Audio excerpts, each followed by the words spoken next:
Hey guys, wanted to do uh, a simplistic yet kind of complex description of really how narcissism works. I want to do this by giving an everyday scenario um, that everyone can understand, and it makes more sense. I find that the more basic you make these scenarios, the more sense they make. Um,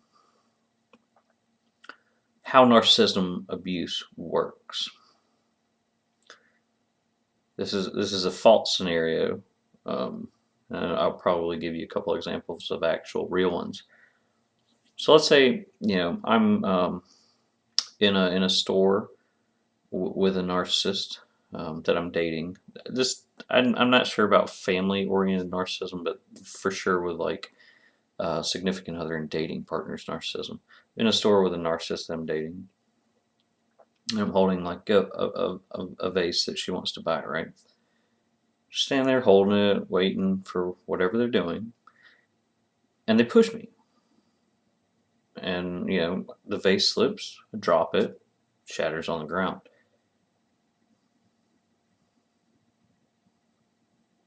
The first thing the narcissist is going to say is, "Fucking idiot! Why did you drop the vase?"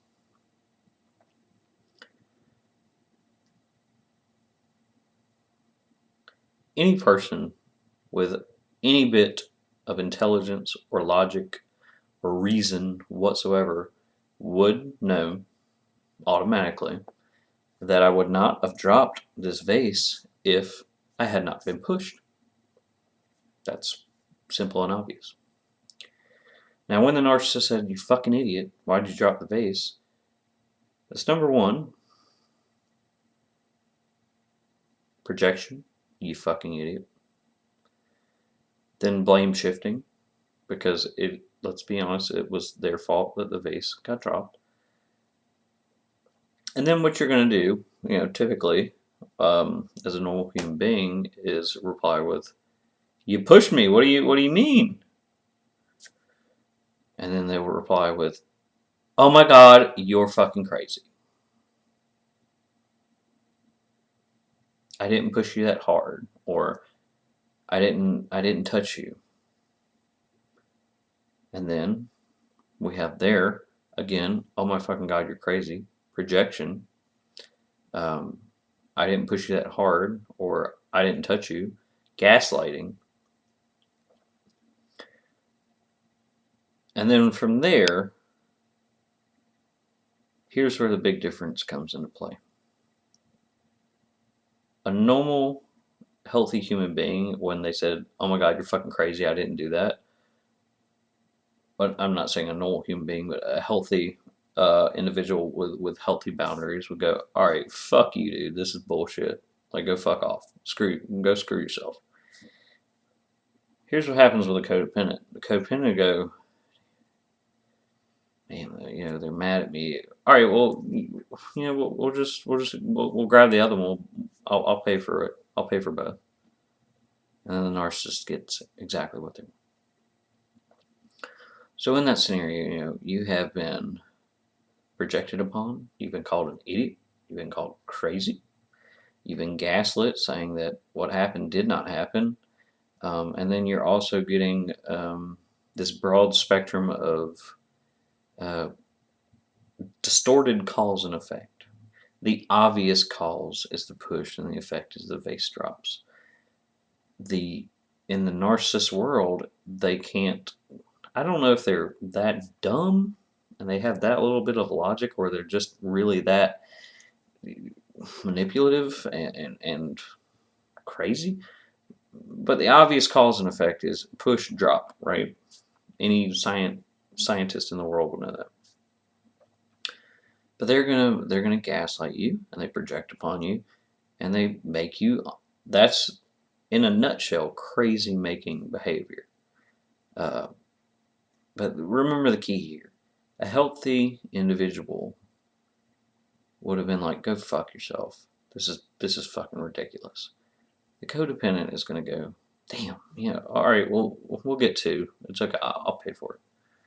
That is the spot where the codependent gets in trouble. So the talk of codependents bring it upon themselves to some degree, but it is not the degree that some people want to say. Oh well, it's totally the codependent's fault. That's horseshit. As you can see, just by that example, there was a large amount of abuse before the codependency actually kicked in. The only fault the codependent made was continuing to deal with it and not telling them to fuck off. Now let's go with some real life examples. This is doctored a little bit and a little bit fictitious to make it easier to understand. The narcissist that I dated um, would seemingly to me make up or manufacture arguments. So her mom approached me one time and I was like, "You just gotta stop making her so angry." And I was like, this is a one-on-one conversation. Her mom's pretty reasonable. I was like, "Trust me, I wish I could, but she gets mad at me for everything." And I use this example with her mom. I said, "I can literally lay a pin down on the table the wrong way and she will flip the fuck out." Using that example, and this probably actually happened at one point, which is the sad part, I lay a pin down the wrong way. The narcissist flies off the handle, gets super fucking angry. "I can't believe you're such a fucking idiot. Why did you put the pin down like that?" First response, "What do you mean? I'm just putting a pin down." They get more angry, fly off the handle even more, and then they'll storm out of the house. They'll give you silent treatment for 2 days, and during that period, they'll cheat on you. Eventually, you'll find that out and approach, "What the hell is this about?"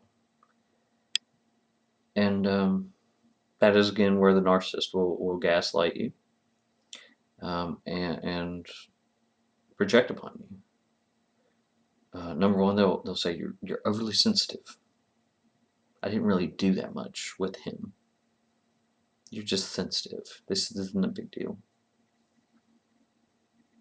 Or they'll gaslight, tell you it never happened. They never did anything, even though they have solid proof.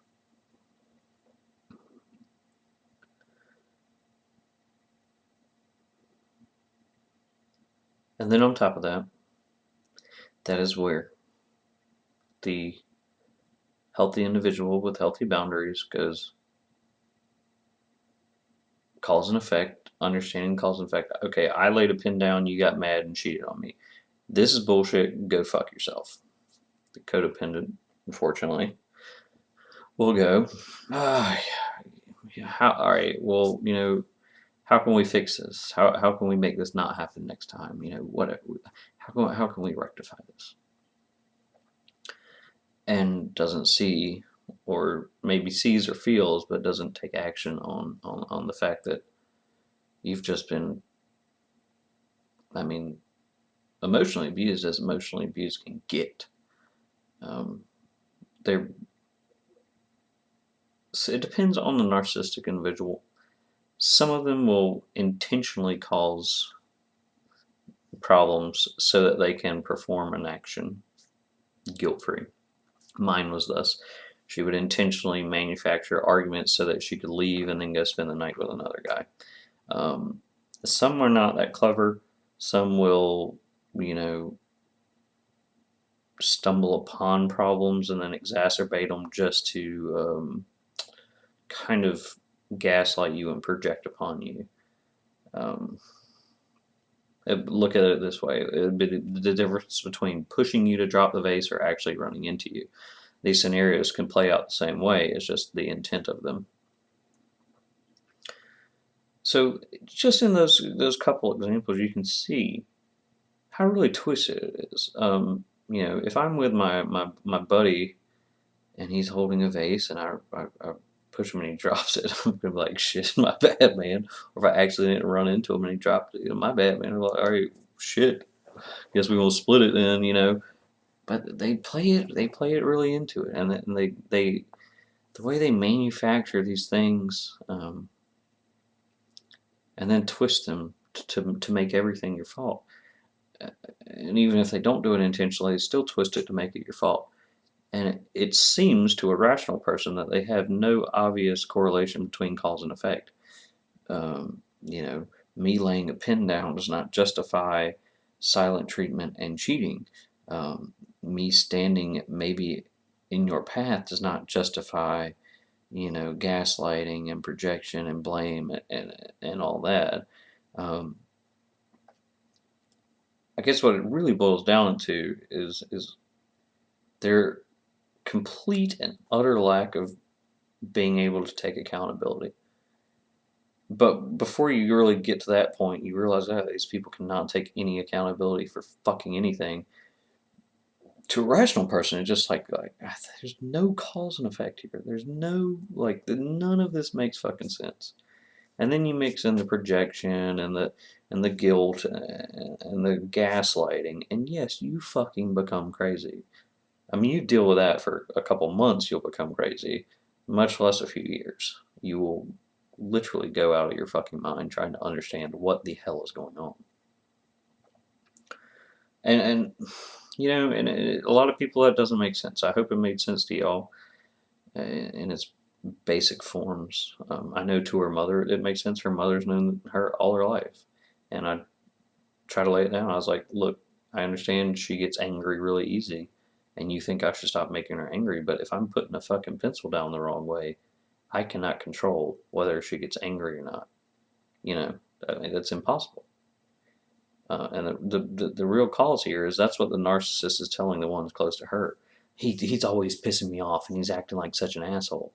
But she doesn't tell them the reasons. The reasons I'm pissing her off. The reasons, oh, I put a can down the wrong way, or I got in on the wrong side of the shower, or this, that, and the other. And that all justifies these actions. That because I put a can down the wrong way, that justifies abuse, justifies cheating. No, of course not. Of course not. That's just their excuse so that they can get away with their behavior. Constantly making excuses, constantly shifting blame, constantly, constantly finding a way to skirt out of responsibility of whatever fucked up shit they did, whether it be on purpose or not. So, we're running on 12 minutes. That's a little bit longer. I want to make it, but I hope that makes sense to you, and I hope it really boils it down. That's what day-to-day abuse with a narcissist is. I mean, that. It's just that. It's fucking crazy. None of it makes sense. And to a sane and rational person, it's insanity. It's insanity. But then take the key to that a normal, healthy individual with healthy boundaries, as soon as that happened, they'd be like, oh, fuck you. That's where the codependent comes in trouble, is their willingness to try to correct the situation rather than being like, dude, fuck you, you're crazy. All right.